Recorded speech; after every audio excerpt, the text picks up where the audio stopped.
পাবদা মাছ এভাবে ভুনা করলে খেতে অনেক বেশি মজার হয়।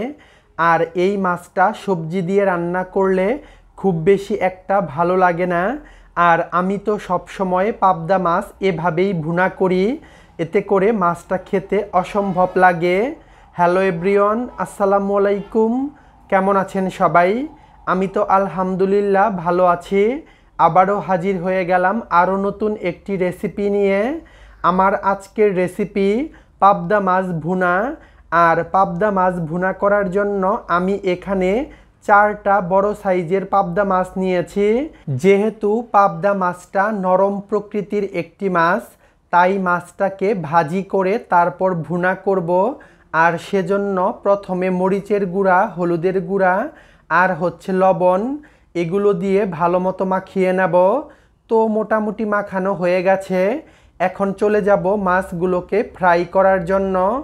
আর তার জন্য প্রথমে চুলায় একটি কড়াই বসিয়ে দিয়েছি। কড়াইটা যখন ভালো মতো গরম হয়ে যাবে তখন দিয়ে দিলাম পরিমাণ মতো সয়াবিন তেল। আর তেলটাকে অবশ্যই ভালো মতো গরম করে নিতে হবে, তা না হয় মাছগুলো উল্টানোর সময় মাছ ভেঙে যাবে। আর তেলটা যখন ভালো মতো গরম হয়ে যাবে তখন একে একে ম্যারিনেট করে রাখা মাছগুলো দিয়ে দেব। আর মাছগুলো দিয়ে আমি প্রত্যেক পাশ 1 মিনিটের মতো করে ভেজে নেব। চুলার আঁচ মিডিয়ামে রেখে মাছগুলোকে ভাজি করতে হবে। আর যখন একটা পাশ ভাজা হয়ে যাবে তখন অপর পাশটাকে উল্টে দিতে হবে। আর মাছটা নরম হওয়ার কারণে মাছগুলোকে লাল লাল করে শক্ত করে ভেজে নিতে হবে, এতে করে মাছটা রান্না করার সময় মাছটা ভেঙে যাবে না। মাছগুলোকে উল্টে দেওয়া হয়ে গেছে। আর মাছের এই পাশটাকেও 1 মিনিটের মতো ভেজে নিয়েছি। তো আমার মাছ ভাজা হয়ে গেছে। আর মাছ ভাজাগুলোকে উঠিয়ে একটা সাইডে রেখে দেব। এ পর্যায়ে চুলায় আরও একটি প্যান বসিয়ে দিয়েছি। আর তাতে দিয়ে দিলাম পর্যাপ্ত পরিমাণে সয়াবিন তেল। তেল গরম হয়ে গেলে দিয়ে দেব 1 কাপ পেঁয়াজ কুচি। যে কোনো কিছু ভুনা করতে পেঁয়াজের পরিমাণটা একটু বেশি লাগে, এতে করে খেতেও অনেক বেশি টেস্টি হয়। দিয়ে দিলাম 1 টেবিল চামচ আস্ত জিরা, এতে করে ফ্লেভারটা অনেক বেশি ভালো আসবে। এখন নাড়াচাড়া করে পেঁয়াজ এবং জিরা ভালো মতো ভেজে নেব যতক্ষণ না পর্যন্ত পেঁয়াজের কালারটা চেঞ্জ হয়ে আসে। পেঁয়াজের কালারটা যখন চেঞ্জ হয়ে এ পর্যায়ে চলে আসবে তখন দিয়ে দেব 1 চা চামচ করে আদা বাটা এবং রসুন বাটা।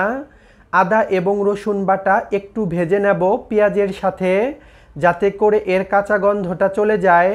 এখন দিয়ে দিচ্ছি অল্প পরিমাণে পানি, কারণ শুকনো মশলা অ্যাড করব। শুকনো মশলার মধ্যে রয়েছে মরিচের গুঁড়া, হলুদের গুঁড়া, ধনিয়া এবং জিরা গুঁড়া, আরও রয়েছে স্বাদমতো লবণ।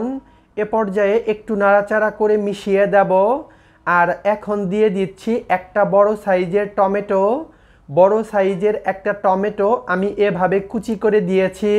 অবশ্যই চেষ্টা করবেন টমেটো দেওয়ার জন্য, এতে করে পাবদা মাছ ভুনার গ্রেভিটা অনেক বেশি হবে আর খেতেও অনেক বেশি ইয়াম্মি হবে। এখন ঢাকা দিয়ে কষিয়ে নেব প্রায় 4 থেকে 5 মিনিট। 5 মিনিট পর আমি চুলার আঁচ মিডিয়াম টু লোতে রেখে 5 মিনিটের মতো কষিয়ে নিয়েছি। আর এর মাঝে ঢাকাটা খুলে একবার নাড়াচাড়া করে দিয়েছিলাম। এখন আবারও নাড়াচাড়া করে দিচ্ছি, যাতে করে মশলাটা নিচে থেকে না লেগে যায়। আর মশলাটা কষানো হয়ে গেছে। যখন তেলগুলো এরকম মশলা থেকে আলাদা হয়ে যাবে তখন বুঝে নিতে হবে মশলাটা কষানো হয়ে গেছে। যে কোনো কিছু রান্নার ক্ষেত্রে মশলাটা যত ভালো মতো কষানো হবে রান্নার টেস্ট তত বেশি বেড়ে যাবে।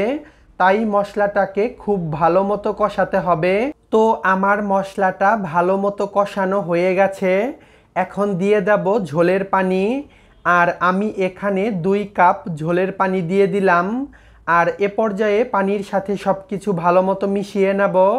আর মেশানো হয়ে গেলে ঢাকা দিয়ে অপেক্ষা করব পানিটা ফুটে আসা পর্যন্ত। 10 মিনিট পর আমি চুলার আঁচ ফুল করে 10 মিনিট রান্না করেছি। আর এর মধ্যেই ঝোলটা ভালো মতো ফুটে এসেছে। এখন দিয়ে দেব সেই আগে থেকে ভাজি করে রাখা পাবদা মাছ। আর মাছগুলো দিয়ে একটু নাড়াচাড়া করে দেব, যাতে করে মাছের ভেতরে মশলাগুলো ভালো মতো ঢুকতে পারে। মাছগুলোকে এমনভাবে দিতে হবে যাতে করে মাছগুলো ঝোলের মধ্যে ডুবে থাকে। এখন ঢাকা দিয়ে রান্না করব আরও 5 থেকে 6 মিনিট। 6 মিনিট পর আমি চুলার আঁচ ফুল করে 6 মিনিটের মতো রান্না করেছি, আর এর মাঝে অনেকটা ঝোল কমে এসেছে। এখন চেক করে নিচ্ছি সব কিছু ঠিক আছে। আপনারাও এ পর্যায়ে চেক করে নিতে পারবেন, যদি কোনো কিছুর প্রয়োজন পড়ে তা অ্যাড করতে পারবেন। আমি চেক করে নিয়েছি সব কিছু ঠিক আছে।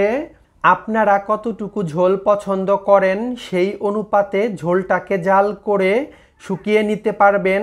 যেহেতু মাছটাকে ভুনা করব, তাই ঝোলটাকে শুকিয়ে একদম মাখো মাখো করে নেব, এতে করে এটা খেতে অসম্ভব লাগবে।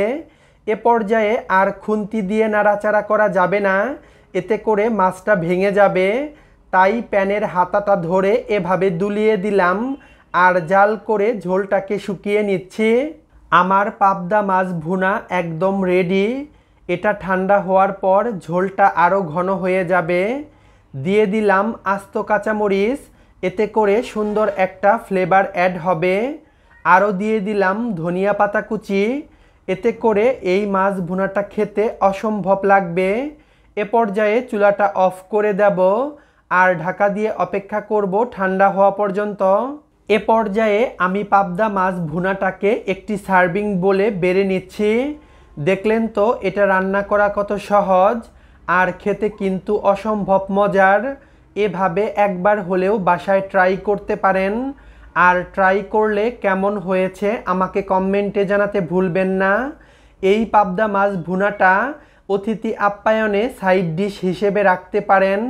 আর এই পাবদা মাছ ভুনাটা ভাত কিংবা পোলাও দিয়ে খেতে অসাধারণ লাগবে। কেমন লাগলো আমার আজকের রেসিপি তা কিন্তু অবশ্যই আমাকে কমেন্টে জানাতে ভুলবেন না। আর রেসিপিটা ভালো লাগলে লাইক, কমেন্ট এবং শেয়ার করবেন আপনার বন্ধুদের সাথে। আর এরকম নিত্য নতুন রেসিপি পেতে আমার ইউটিউব চ্যানেলটাকে সাবস্ক্রাইব করবেন। আমার ইউটিউব চ্যানেল, ফেসবুক পেজ এবং টিকটক আইডি সেম নামে রয়েছে। ফেসবুক পেজ এবং টিকটক থেকে দেখে থাকলে অবশ্যই ফলো দিয়ে আমার পাশে থাকবেন। আবারও দেখা হবে নতুন কোনো রেসিপিতে। সে পর্যন্ত সবাই সুস্থ এবং ভালো থাকবেন। আল্লাহ হাফেজ।